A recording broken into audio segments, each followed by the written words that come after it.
qui freine et sabote et nie même le travail du deuil, et qui fait que, au fond, ce constat de la disparition inéluctable de l'être cher et que la vie continuera sans lui.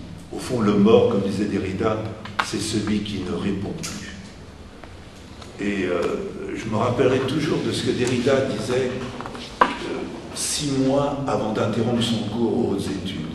Il disait que la secte des inhumans commençait à prendre le pas, commençait à être battue en brèche par la secte des incinérants.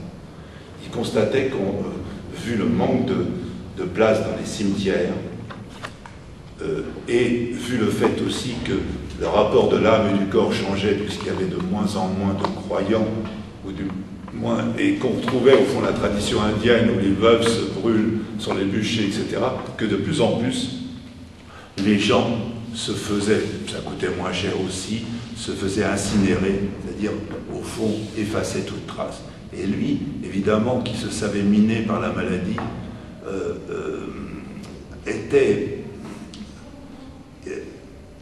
en profitait pour philosopher, il se demandait même avec angoisse ce que ses ayants droit allaient faire de son cadavre et de ses dernières volontés. Son fils Daniel y parlait, ou de son ancienne femme, philosophe Sylviane Agnieszki.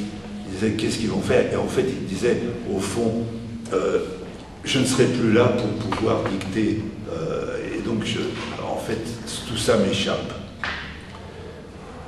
Et dans Mémoire pour Paul de Man, que je n'ai pas cité, qui est un texte de 1988 de Derrida, de son ami et collègue Paul de Man, Derrida décrit l'expérience de la mémoire dépossédée. Être dépossédé d'un ami, c'est porter en soi, dit-il, son souvenir d'une manière qui ne peut pas être simplement intériorisée. C'est comme si l'ami disparu continuait à vivre d'une manière qui hante le moi à la manière d'un fantôme. Après la mort de l'autre, le moi n'est pas guéri ou réparé, il est blessé et divisé contre lui-même. Ceci résiste à ce que Freud appelle le deuil normal, le deuil sain, où le moi est censé récupérer son intégrité et dire que la vie continue, au fond. Ce que disait mon père après la mort de sa femme et de ma mère. Donc, la vie continue. Et Derrida plaide au contraire pour ce qu'il appelle le deuil impossible, entre guillemets. Celui où précisément nous ne consolons pas de la mort, les autres, qui continuent à vivre dans notre mémoire dépossédée. Il explique que le deuil impossible n'est ni la résurrection de l'autre, comme Lazare, au fond, ni sa possession narcissique par le moi, qui serait pathologique, dont parle Freud dans Deuil et Mélancolie. Au contraire, l'ami ou l'aimé vit à l'intérieur de moi comme un fantôme. Il y a évidemment chez Derrida, dans les dernières années de sa vie, non seulement dans les spectres de Marx, mais les fantômes, les spectres rôdent. Alors avec la mort, évidemment, qui brouille les pistes. Ce fantôme brouille les lignes de partage entre les vivants et les morts, au fond. Les morts continuent à vivre à l'intérieur de nous, dit Derrida, et c'est ce qui nous trouble et nous invite à réfléchir davantage sur eux et à méditer sur la mort, et peut-être à faire cette méditation de vie et de mort, au fond.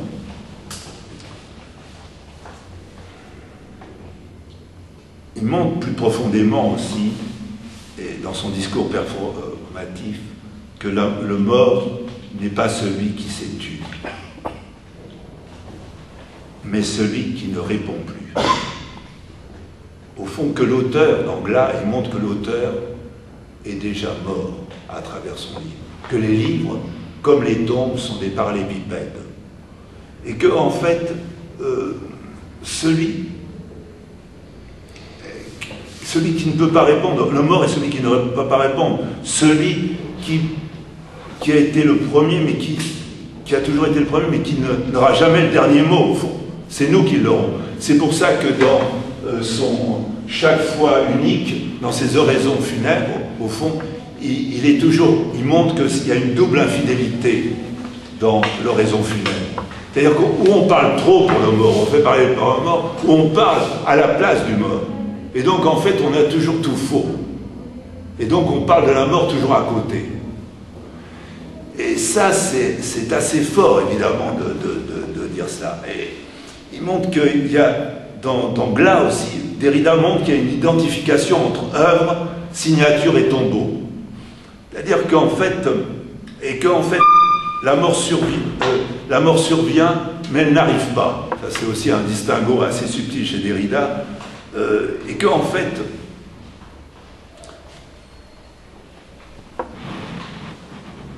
et il y a un terme aussi qui revient et qui est assez, qui m'a toujours troublé chez lui, c'est aussi sec. Le terme qui devient aussi sec, qui en plus est assez bizarre. Et en fait, à partir du moment où je signe un texte, où je mets ma propre signature, où je mets un nom propre, où je signe un livre, l'auteur est déjà mort, d'une certaine manière. Ça, c'est de très belles analyses que je vous renvoie, et là, je ne peux pas m'éterniser dans Glas de Derrida. Et il y a cette idée que Derrida développe dès la fin des années 1960, c'est l'idée qu'il y a quelque chose de mort dans l'écriture, que rien ne ressemble autant à la bibliothèque qu'un cimetière.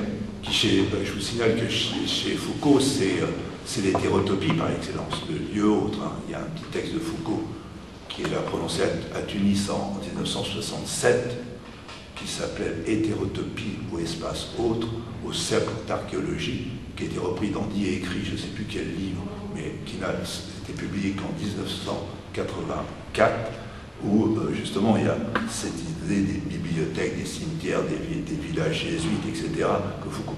Et donc, pourquoi, au fond, bibliothèque et cimetière se ressemblent? Puisque tous les deux sont des lieux de mémoire, où l'on range côte à côte des objets parallélépépiques, portant des noms propres et enveloppant des traces d'une présence, ou des traces d'eau, de peau, de je ne sais quoi, portant des noms propres, aussi avec des dates, comme dans le livre de Simon Chrysler, vous avez toutes les dates de vie, de naissance et de mort de près de 200 philosophes.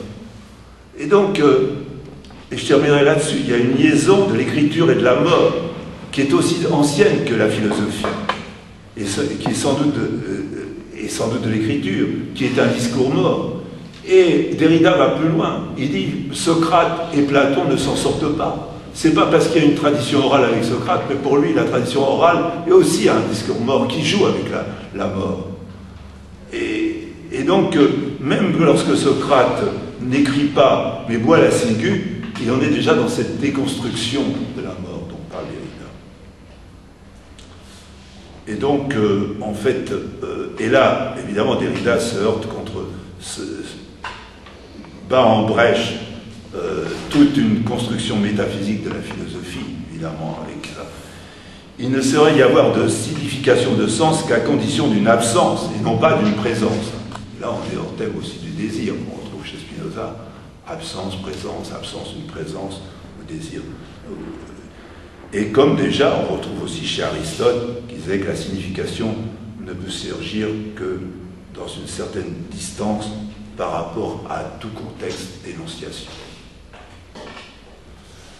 Et donc, puisqu'il faut conclure, et sur la mort c'est encore plus délicat, je dirais que sans doute, comme toute chose, la mort aura une fin, comme nous. Quand il n'y aura plus de vivants, les morts se tairont définitivement.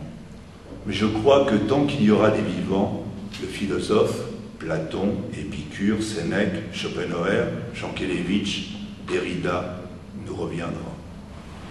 Alors évidemment, j'aurais pu vous lire de très beaux textes encore, mais je laisse tout de même, puisque ça se termine je suis obligé de partir à 17h, donc on a encore 3 quarts d'heure, ou si vous voulez que je vous lise le texte de Jankélévitch sur la mort ou un autre texte. Mais je vous laisse un peu.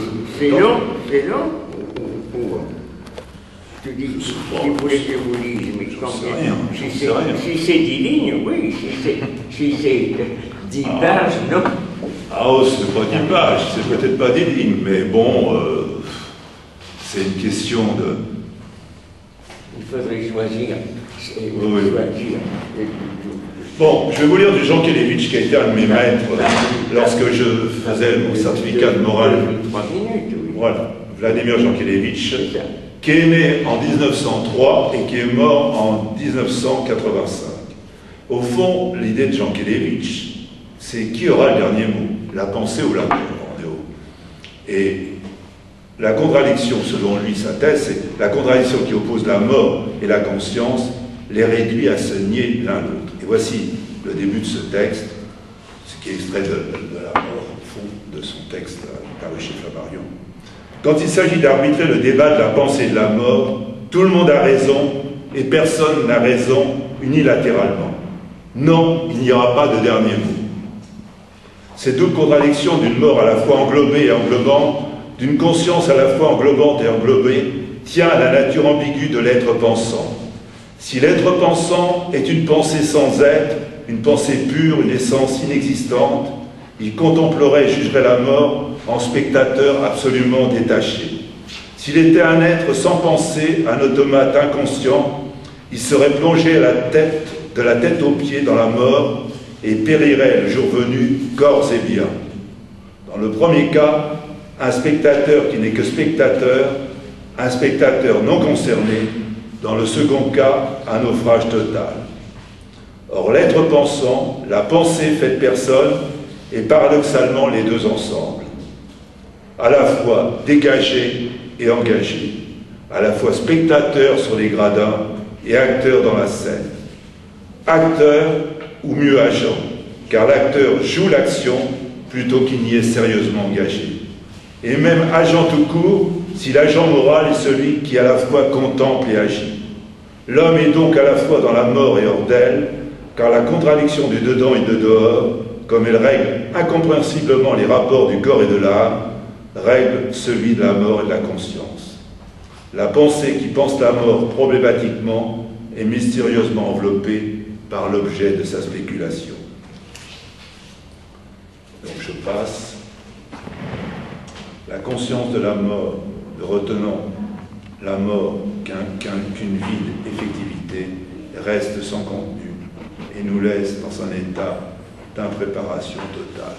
C'est le philosophe de plus de 80 ans qui parle, Vladimir Jankélévitch.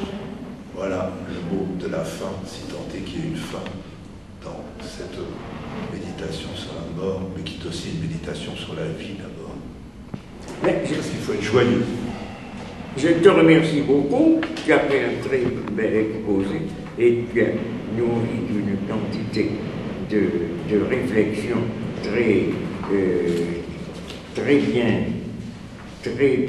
présentées et dont c'est ça, on peut admirer peut-être l'articulation que tu as proposée et d'autre part la multitude, c'est-à-dire des réflexions que tu as éveillées qui peut-être sont plus nombreuses que l'on ne peut en discuter, si je peux m'exprimer ainsi, c'est-à-dire qu'il y a énormément de choses dans ce que tu as dit qui va à la fois du point de vue dans l'histoire de la philosophie, depuis Platon jusqu'à la pensée contemporaine, jusqu'à Derrida.